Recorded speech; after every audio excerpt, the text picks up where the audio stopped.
Hello बच्चों, मैं भूपेंद्र कुमार आप सभी के समक्ष फिर से एक बार उपस्थित हूँ और बीपीएससी विद्यापीठ में आप सभी का स्वागत है। जैसा कि मैंने आपसे कहा है कि मैं time to time exam oriented most important topics को लेकर उपस्थित होता रहूँगा और पिछले कुछ दिनों से लगभग एक महीना से मैं बहुत सारे सामग्रियों को बता चुका हूँ जो आपके सामने आपके पास एक परमानेंट कैपिटल हो चुका है। और बहुत सारे बच्चों का डिमांड आया है कि सर कुछ ज्योग्राफी के बारे में भी बताया जाए। तो चलिए आज हम लोग ज्योग्राफी के कुछ बेसिक चीज़ को समझते हैं, जिन चीज़ों को समझने के बाद ही इस विषय की वास्तविक समझ प्राप्त की जा सकती है। देखिए, ज्योग्राफी एक तकनीकी विषय है, भूगोल, जिसमें कुछ तकनीकी बिंदु को समझने के बाद ही या कुछ बेसिक्स को समझने के बाद ही आगे के भूगोल को आसानी से समझा जा सकता है। तो आज सबसे पहले हम लोग कुछ बेसिक टर्म्स की चर्चा करें ज्योग्राफी का, जिसको समझ लेने के बाद आपकी समझ बहुत अच्छी हो जाएगी ज्योग्राफी में और बहुत सहजता से सवाल बनाएंगे। ये चीज़ हमेशा ध्यान में रखें। आजकल मैंने एक चीज़ को देखा है कि बच्चे कभी कभी काफ़ी गहराई में जाकर पढ़ना शुरू कर देते हैं लोग। This is harmful. आप जैसे ज्योग्राफी पढ़ते हैं तो ज्योग्राफी विषय केवल कंपटीशन में नहीं पढ़ा जाता, वो एकेडमिक भी है। तो बच्चे कभी कभी क्या करते हैं कि इंटरेस्ट जब क्रिएट होता है तो बहुत गहराई में जाकर एक ही चीज़ को पढ़ने लगते हैं, तो वो जीएस वहाँ ख़त्म हो जाता है और वो एकेडमिक सब्जेक्ट स्टार्ट हो जाता है। ऐसी गलती ना करें, क्योंकि बहुत सारे विषयों की पढ़ाई करनी होती है। एंड जीएस ऑलवेज जीएस होता है जो सरफेस का चीज़ है, जहाँ कॉन्सेप्ट है, जितना में आपका सवाल बनेगा उतना को पढ़ के आगे बढ़े, क्योंकि ये डिमेरिट कई बच्चों में देखा जाता है।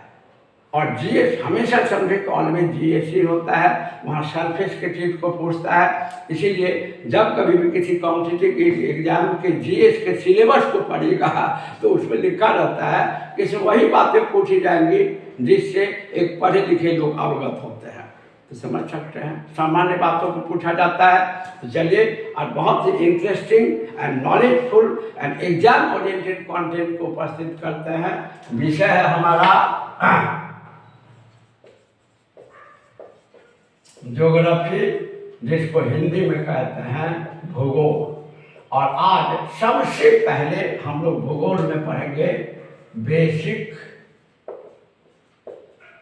बेसिक टर्म्स ऑफ ज्योग्राफी,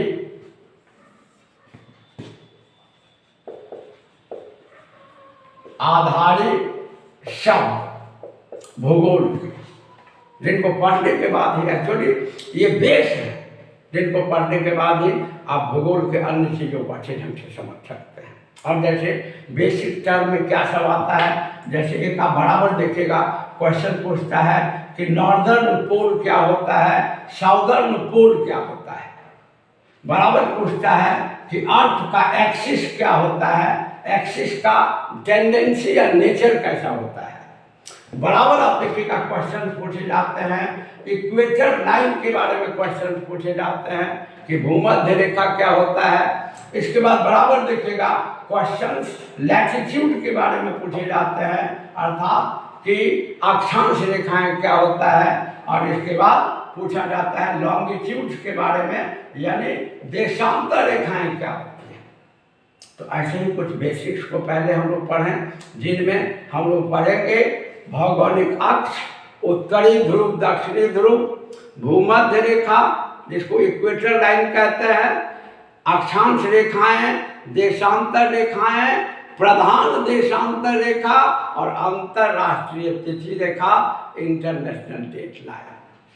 तो एक एक करके हर चीज़ को हम लोग समझते हैं ठीक ढंग से, ताकि इसमें हम बहुत आराम से आपको समझाएंगे। और आप भी चूँकि देखिए ये सब विषय का टेक्निकल चीज़ होता है, जिसको समझने के बाद ही आप आगे बढ़ सकते हैं, है ना। तो थोड़ा सा समय दे करके अगर आप पढ़ाई करते हैं तो एक ही बार में सभी चीज़ समझ आते हैं। जिनमें सबसे पहले हम लोग समझते हैं भौगोलिक अक्ष, जिसको अंग्रेजी में कहते हैं ज्योग्राफिकल एक्सिस। अब देखिए कि ग्लोब जो है, ग्लोब पृथ्वी का प्रतिरूप है, ग्लोब पृथ्वी का प्रतिरूप है और ग्लोब से ही पृथ्वी के बारे में सहजता से अध्ययन किए जाते हैं। अब जैसे आपने ग्लोब को देखा होगा तो ग्लोब के ठीक बीचों बीच आप देखते होंगे कि एक डंडा होता है। अब इसको भूगोल में कैसे परिभाषित करते हैं वो समझें कि पृथ्वी के ठीक बीचों बीच एक सरल रेखा की कल्पना की गई है जिस पर पृथ्वी घूर्णन करती है, जिस पर पृथ्वी घूर्णन करती है, घूर्णन को कहते हैं अंग्रेजी में रोटेशन। तो जिस पर एक सरल रेखा या डंटा या कील या डंटा जिस पर पृथ्वी घूर्णन करती है, घूमती है, उसी डंटा को या उसी सरल रेखा को या इसी कील को पृथ्वी का भौगोलिक अक्ष या अंग्रेजी में ज्योग्राफिकल एक्सिस कहते हैं। याद रखें, इसे कील भी कहते हैं या बच्चा में पढ़े होइएगा धूरी। बच्चा में पढ़ते थे हम लोग कि पृथ्वी एक कील या धूरी पर नाचती है, और जब बड़े हुए तो पढ़े कि इसी कील या धूरी को भौगोलिक अक्ष या ज्योग्राफिकल एक्सिस कहा जाता है। और भूगोल विषय की पढ़ाई करने के लिए अच्छे ढंग से थोड़ी सी ग्लोब की जानकारी हो तो देखिए कि ये है ग्लोब, जिसे पृथ्वी का प्रतिरूप कहते हैं। और ये जो आप डंटा देख रहे हैं जिस पर पृथ्वी घूम रही है, this very line, simple line और रॉड और कील इज कॉल्ड ज्योग्राफिकल एक्सिस। तो यही जो आप डंटा देख रहे हैं जिस पर ग्लोब यानी पृथ्वी घूम रही है, इसी डंटा को कहते हैं भौगोलिक अक्ष। अब है कि भौगोलिक अक्ष जो है, अब इसी का दो सिरा होता है जो आप देख सकते हैं। ये नॉर्दर्न उत्तरी सिरा है और ये साउदर्न दक्षिणी सिरा है। और इसी उत्तरी सिरा को बच्चा लोग नॉर्थ पोल या उत्तरी ध्रुव कहते हैं और इसी दक्षिणी सिरा को साउथ पोल या दक्षिणी ध्रुव कहते हैं। तो सिंपल है कि पृथ्वी के ठीक बीचों बीच एक सरल रेखा की कल्पना की गई है जिस पर पृथ्वी घूर्णन करती है, रोटेट करती है। इसी सरल रेखा को पृथ्वी का कील या अक्ष या धुरी कहा जाता है जिस पर पृथ्वी घूर्णन करती है। और पृथ्वी के भौगोलिक अक्ष के उत्तरी सिरा को ही उत्तरी ध्रुव और दक्षिणी सिरा को दक्षिणी ध्रुव, यानी भौगोलिक अक्ष जो है यह डंटा जिस पर पृथ्वी घूम रही है, इसके उत्तरी सिरा को उत्तरी ध्रुव यहाँ देख सकते हैं आप, और दक्षिणी सिरा को दक्षिणी ध्रुव कहा गया है। और ध्यान रखें कि ध्रुव का जो क्षेत्र होता है वहाँ सालों भर बर्फ जमा रहता है, क्योंकि हम सभी जानते हैं तो वहाँ का टेम्परेचर हमेशा बिलो होता है, क्योंकि वहाँ सूर्य की रोशनी बहुत कम समय के लिए जाती है और वहाँ ताप का सर्वथा अभाव है। तो स्वाभाविक सी बात है कि वहाँ बर्फ जमा रहेगा। तो उत्तरी ध्रुव हो या दक्षिणी ध्रुव हो, दोनों पर सालों भर बर्फ जमे रहते हैं। और दोनों की जो भौगोलिक पहचान है वह इस रूप में भी है कि उत्तरी ध्रुव पर जो क्षेत्र स्थित है उसे कहते हैं आर्कटिक क्षेत्र या आर्कटिक रीजन, और दक्षिणी ध्रुव पर जो क्षेत्र स्थित है बच्चा लोग इसको कहते हैं अंटार्कटिक क्षेत्र। अंटार्कटिक क्षेत्र, यहाँ हमारे सभी सवाल बन जाएंगे। पृथ्वी के ठीक बीचों बीच जो एक डंटा है या कील है जिस पर पृथ्वी घूर्णन करती है, भौगोलिक अक्ष या ज्योग्राफिकल एक्सिस कहलाता है। ज्योग्राफिकल एक्सिस के नॉर्दर्न टॉप उत्तरी सिरा को उत्तरी ध्रुव और साउदर्न टॉप दक्षिणी सिरा को दक्षिणी ध्रुव कहते हैं। उत्तरी ध्रुव के भौगोलिक क्षेत्र को आर्कटिक क्षेत्र कहा जाता है और दक्षिणी ध्रुव के भौगोलिक क्षेत्र को अंटार्कटिक क्षेत्र कहा जाता है। और एक बात, अगर आप फिगर को देख रहे हैं तो आपको ध्यान में सहजता से आ जाएगा, क्योंकि जब यह प्रश्न पूछा जाता है कि पृथ्वी अपने अक्ष पर, अपने एक्सिस पर कितना डिग्री आनत है, शब्द पर ध्यान दीजिए, आनत। आनत का अर्थ है झुका हुआ, झुकी हुई। लेकिन परीक्षा वाला जो होता है ना, वो इस ऐसा टर्म में क्वेश्चन पूछता है कि आप अगर नहीं जान पा रहे हैं या एनसीईआरटी को सही ढंग से नहीं पढ़े हैं तो परेशानी क्रिएट कर देगा। तो ध्यान रखें, आनत माने झुका हुआ, अंग्रेजी में बेंड कहते हैं। तो आप देख सकते हैं कि ये डंडा सीधा नहीं है, या जो ग्लोब में आप देख रहे हैं डंडा सीधा नहीं, झुकी हुई है, टेढ़ा नजर आ रहा होगा आपको, अनडाउटेबली ऐसा है। तो जब यह प्रश्न हमारे सामने आता है कि पृथ्वी अपने अक्ष पर कितना डिग्री आनत है या पृथ्वी का अक्ष कितना झुकी हुई है, तो याद रखें कि पृथ्वी अपने अक्ष पर 23.5 डिग्री आनत या झुकी या अंग्रेजी में बेंड है। इसमें सभी सवाल बनेंगे। फिर एक बार ध्यान दे दें कि पृथ्वी के ठीक बीचों बीच एक सरल रेखा की कल्पना की गई है, जिसे भौगोलिक अक्ष कहते हैं, और इसे कील या धुरी भी कहते हैं, और इसी पर पृथ्वी घूर्णन करती है, रोटेशन करती है। भौगोलिक अक्ष के उत्तरी सिरा को उत्तरी ध्रुव, दक्षिण सिरा को दक्षिण ध्रुव कहते हैं। उत्तरी ध्रुव के भौगोलिक क्षेत्र को आर्कटिक क्षेत्र और दक्षिण ध्रुव के भौगोलिक क्षेत्र को अंटार्कटिक क्षेत्र कहते हैं। और पृथ्वी अपने अक्ष पर 23.5 डिग्री झुकी हुई है या आनत है। पृथ्वी झुकी हुई है, पृथ्वी अपने अक्ष पर 23.5 डिग्री झुकी हुई है।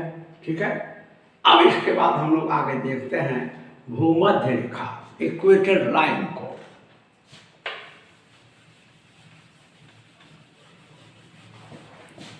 बहुत ही इंटरेस्टिंग होता है यह सब। इससे ज़्यादा गहराई में जाने का प्रयास ना करें। आजकल क्या हो गया है कि बच्चे समझते नहीं हैं और आलोचना तो नहीं करते हैं, किसी की चर्चा हम लोग नहीं करते, लेकिन देखा गया है कि कहीं कहीं इतना उलट से ज़्यादा पढ़ा दिया जाता है कि बच्चे उलट कर जाते हैं। इट्स सफिशिएंट, ये मेरा गारंटी है। अब इसके बाद देखिए,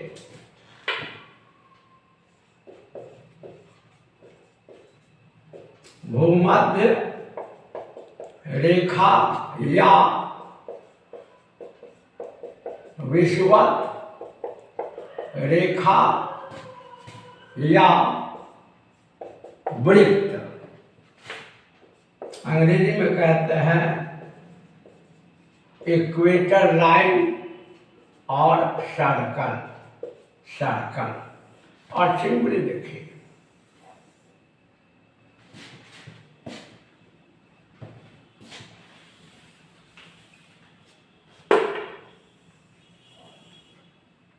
देखिए बच्चा, ये पृथ्वी का प्रतिरूप गोल है,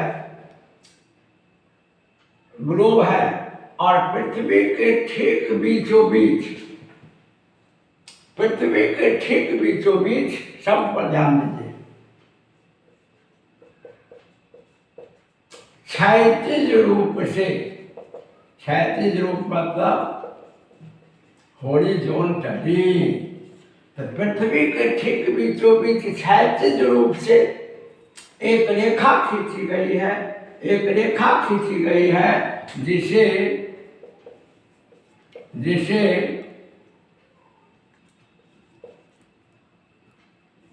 भूमध्य रेखा या वृत्त कहते हैं।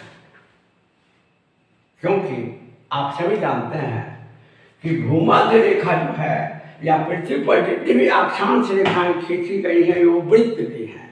क्योंकि आप सभी जानते हैं कि हमारी पृथ्वी गोल है और गोल पर खींची गई रेखा, रेखा तो है ही और वृत्त भी है। जैसे देख लीजिए कि ये जो आपको मोटा वाला लाइन दिखाई दे रहा है ये इक्वेटर लाइन है, और आप इक्वेटर लाइन को खींच करके पूरे सर्कल पर, पूरे पृथ्वी पर खींचे हैं और दोनों मुंह को मिला दिए हैं तो रेखा है और सर्कल भी है। तो कॉमन सेंस की बात है कि इक्वेटर लाइन को हम लोग इक्वेटर लाइन एंड सर्कल दोनों बोलेंगे क्योंकि ये सर्कल भी है। और देखिए कि इक्वेटर लाइन का डेफिनेशन हुआ कि ये पृथ्वी के ठीक बीचों बीच क्षैतिज रूप से हॉरिजॉन्टल पृथ्वी पर, ये सब इमेजिनरी लाइन्स हैं, ये भी ध्यान में रखें। अभी अभी हम लोगों ने एक्सिस की बात की, that is also imaginary, this all are imaginary lines, इनसे सभी काल्पनिक रेखाएं हैं, ठीक है। और व्यक्ति कुछ खास प्रकार के लाभ के लिए इसको बनाया है ना, ताकि अच्छे ढंग से पृथ्वी के विषय में जानकारी मिल सके और मानव शांत ढंग से अपना पर्यावरण को, अपनी पृथ्वी को समझ सके।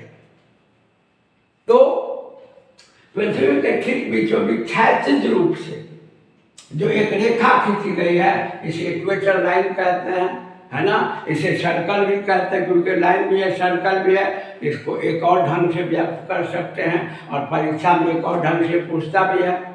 जैसे एक हमने कहा कि पृथ्वी के ठीक बीचों बीच क्षैतिज रूप से खींची गई काल्पनिक रेखा, तो ध्यान रखेंगे कि ठीक बीचों बीच ऐसे भी हो सकता है, ठीक बीचों बीच ऐसे भी हो सकता है, लेकिन जैसे ही क्षैतिज शब्द का प्रयोग कर दिए तो ठीक बीचे बीच अगर आप ऐसे खींचिएगा तो वो क्षैतिज नहीं होगा, वो ऊर्ध्वाधर हो जाएगा, वर्टिकल हो जाएगा। तो क्षैतिज क्लियर करता है कि ये जब भी होगा ऐसे ही होगा। तो या तो आप कहें कि पृथ्वी के ठीक बीचों बीच क्षैतिज रूप से खींची गई काल्पनिक रेखा को भूमध्य रेखा या भूमध्य वृत्त कहते हैं, या यहाँ नॉर्थ पोल है, यहाँ नॉर्थ पोल है और यहाँ साउथ पोल है। तो आप ऐसे भी कह सकते हैं या ऐसे भी पूछे जाते हैं कि दोनों ध्रुवों से समान दूरी पर,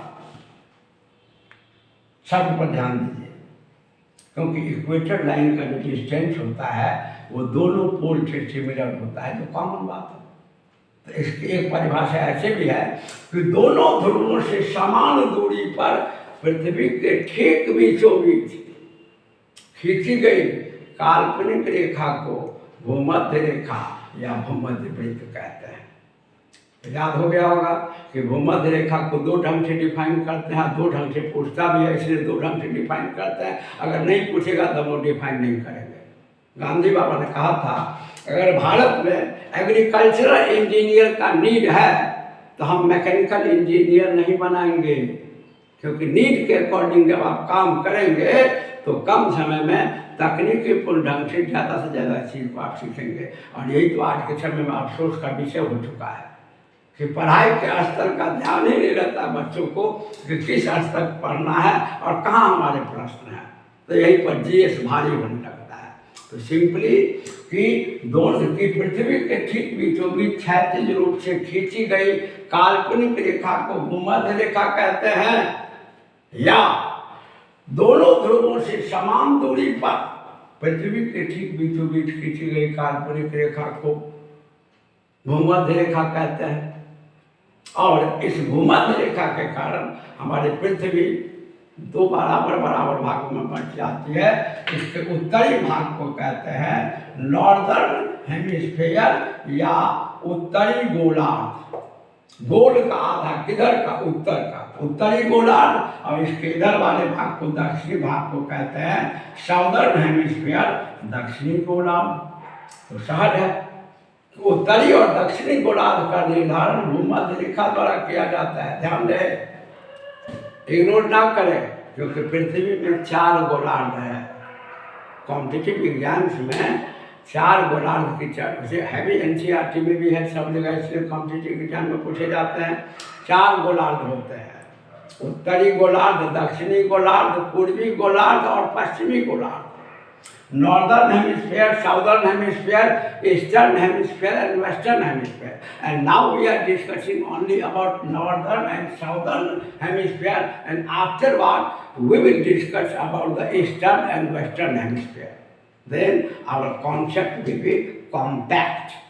तो हम लोग आगे वाले में चर्चा करेंगे कि पूर्वी गोलार्ध और पश्चिमी गोलार्ध क्या है, तब जाकर के हमारा कॉम्पैक्ट आइडिया हो जाएगा और बड़े बड़े सवाल बनेंगे या बड़े प्रमुख सवाल बनेंगे। लेकिन एक बात इतना समझें कि जब यह प्रश्न हमारे सामने आता है तो उत्तरी गोलार्ध और दक्षिण गोलार्ध को कौन डिसाइड करता है, तो it is undoubtedly equator line, है ना। अब देखिए कि भूमध्य रेखा जो होता है यह पृथ्वी पर खींची जा सकने वाली सबसे लंबी रेखा, माने इससे लंबी रेखा कोई नहीं खींची जा सकती है पृथ्वी पर। तो पृथ्वी पर खींची जा सकने वाली सबसे लंबी रेखा को भूमध्य रेखा या भूमध्य वृत्त कहते हैं, क्योंकि आप देख रहे हैं कि ग्लोब में पृथ्वी का जो व्यास है वो सबसे ज़्यादा भूमध्य रेखा के पास ही है। तो निश्चित रूप से यहाँ पर खींची गई जो रेखा है वह सबसे लंबी हो। एक यह भी प्रश्न है कि पृथ्वी पर खींची जा सकने वाली सबसे लंबी काल्पनिक रेखा, तो it is only only only only equator line, दूसरा कोई नहीं हो सकता है। और ये चीज़ और बढ़िया से तब समझेंगे जब अक्षांश देशांतर और प्रधान देशांतर रेखाओं को भी हम आपको पढ़ा देंगे। तो अभी हमने भूमध्य रेखा के बारे में पढ़ा, और एक चीज़ और समझें कि यह पृथ्वी पर खींची जा सकने वाली सबसे लंबी काल्पनिक रेखा तो है ही, साथ साथ पृथ्वी के किसी भी स्थान इस ग्लोब पर कौन चीज कहाँ पर स्थित है इसकी जानकारी के लिए संदर्भ बिंदु रेफरेंस पॉइंट के रूप में भूमध्य रेखा को ही लिया जाता है। ये ध्यान रखें। जैसे क्वेश्चन पूछे जाते हैं एग्जाम में कि धरातल पर किसी भी चीज की ऊंचाई या गहराई को बताने के लिए संदर्भ बिंदु या रेफरेंस पॉइंट कौन सा होता है, तो माध्य समुद्र तल। माने जैसे पूछता है कि माउंट एवरेस्ट की ऊंचाई 8848 मीटर है, कहाँ से, तो माध्य समुद्र तल से। पूछता है कि मेरियाना गर्त, मेरियाना ट्रेंच की गहराई कितनी है, तो लगभग 11,033 मीटर, कहाँ से, तो माध्य समुद्र तल से। तो जब किसी धरातल पर ऊंचाई या गहराई की जानकारी जो है यह एक रेफरेंस पॉइंट लेते हैं हम लोग समुद्र तल को, माध्य समुद्र तल को, और वहीं से किसी चीज़ की ऊंचाई या गहराई को मापते हैं, तो वह रेफरेंस पॉइंट है। ठीक इसी तरह से धरातल पर या ग्लोब पर किसी भी स्थान का लोकेशन कहाँ है, कहाँ वह स्थित है, इसकी जानकारी के लिए रेफरेंस पॉइंट के रूप में हम लोग इक्वेटर लाइन को लेते हैं। That's all. इतने में आपका सब सवाल बन जाएगा। एक बार सिंपली समझें कि पृथ्वी के ठीक बीचों बीच क्षैतिज रूप से खींची गई काल्पनिक रेखा को भूमध्य रेखा कहते हैं। एक चीज और ध्यान में रखें, इसको 0 डिग्री मान दिया गया है, 0 डिग्री वैल्यू होता है इसका, क्योंकि ये समझेंगे तब आगे लैटिट्यूड को समझेंगे। तो पृथ्वी के ठीक बीचों बीच क्षैतिज रूप से खींची गई काल्पनिक रेखा को भूमध्य रेखा कहते हैं, या दोनों ध्रुवों से समान दूरी पर पृथ्वी के ठीक बीचों बीच खींची गई काल्पनिक रेखा को, इमेजिनरी लाइन को भूमध्य रेखा कहते हैं। इसे वृत्त भी कहते हैं क्योंकि पृथ्वी गोल है और इसे यह रेखा के साथ साथ वृत्त भी है। और धरातल पर खींची जा सकने वाली सबसे लंबी काल्पनिक रेखा, imaginary line, only only equator line ही है। और इक्वेटर लाइन के चलते पृथ्वी 2 बराबर भागों में बट जाती है, उत्तरी गोलार्ध और दक्षिणी गोलार्ध, northern hemisphere and southern hemisphere.